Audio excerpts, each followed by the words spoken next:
Alright, Facebook and YouTube, what's good? This is Cult of the Red Barrel back with another installment of the adrenaline pumping thrill ride that is Car Mechanic Simulator. So, we finished our previous order, which was the, Isan Cougar, which was replacing all filters. So let's go ahead and proceed on to our next order. So, what do we got this time to excite us and get our creative juices flowing? Oh, a van. Perform a test drive and replace all worn out parts. While I'm driving on bumpy roads, I can hear a knocking coming from the front wheels. Check the car and replace any worn out parts, please.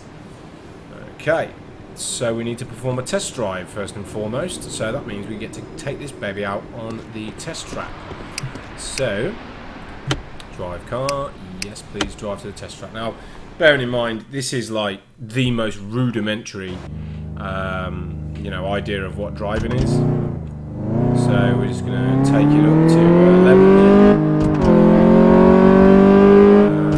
Slam the brakes on in the zone, which is there, and we missed it by a mile. I don't think that matters actually, so just steering around here. Excellent steering physics. So we've got a brake in the zone here, so let's go ahead and do that. It sounds like a van, doesn't it? Okay, braking's good. Steer that around there. Slalom.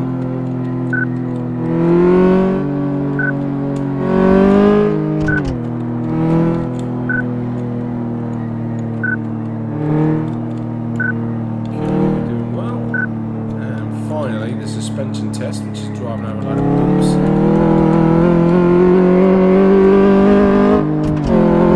Not sure what that's supposed to tell us.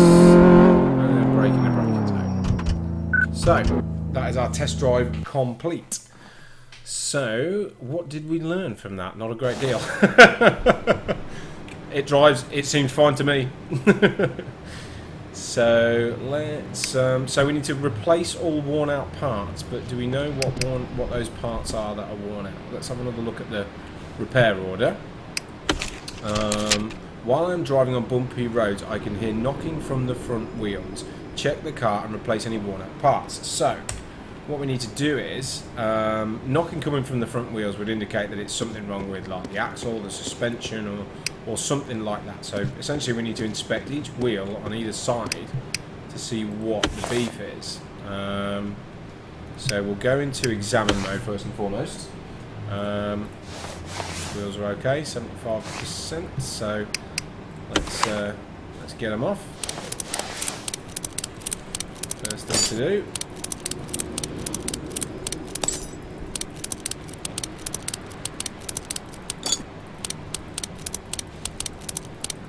Click.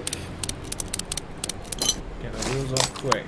So, brake disc 63%, we know that's okay. Calipers are okay. It's not likely to be them anyway, I wouldn't have thought.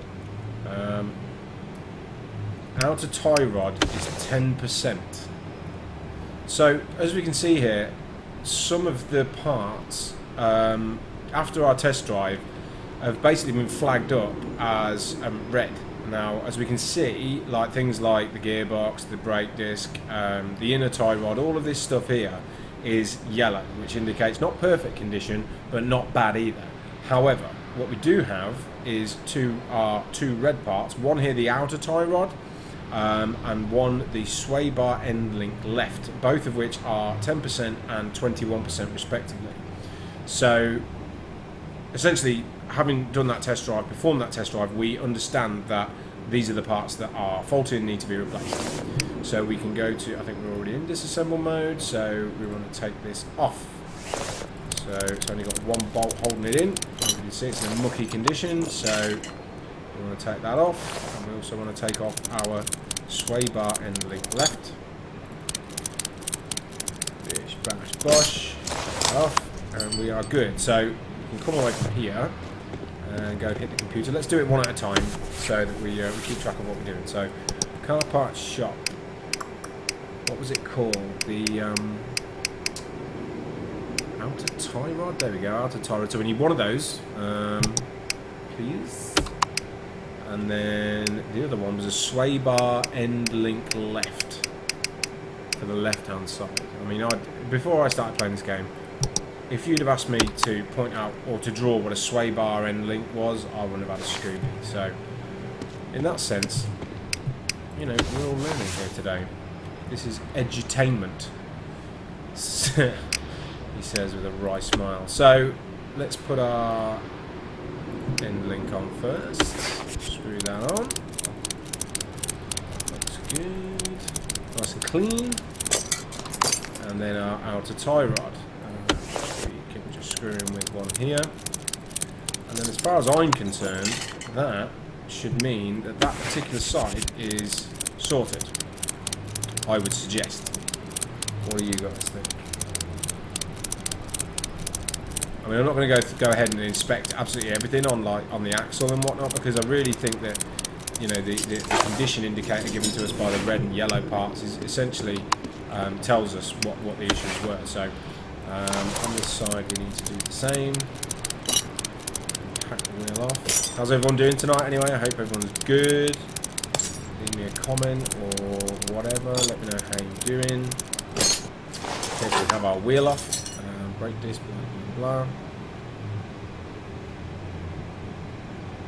So,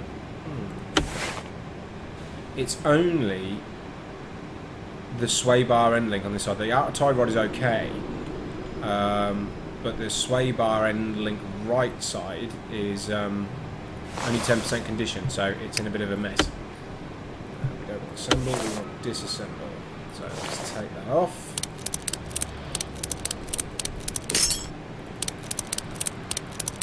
What's that part of the suspension there, presumably? Yeah, good. So go back to our computer.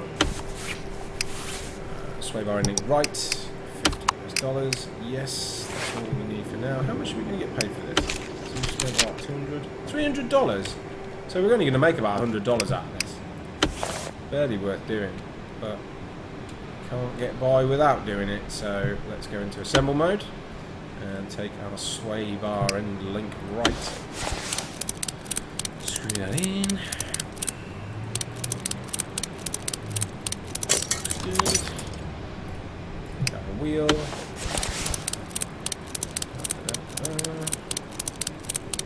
Screw that in. And we should, as far as I'm concerned, be ready to pass this baby back to our window cleaner customer. Say no parts left to assemble. No parts to assemble. So as far as I'm concerned, that is a job done, but we will find out when we try to click the repair order. So repaired, and that is a job done, so we can proceed to the next order. Again, reasonably simple. I think it's you know, doing our test drive gave us more help in identifying what the problem was. So on this occasion, again, dead simple stuff. Thanks for watching. I'm going to end this one here. There will be another one of these coming very, very shortly indeed. If you like this series, you want to see me play other games similar, please leave me a comment. Subscribe if you're not already, and I'll see you on the next one. Have a good night. Talk to you later.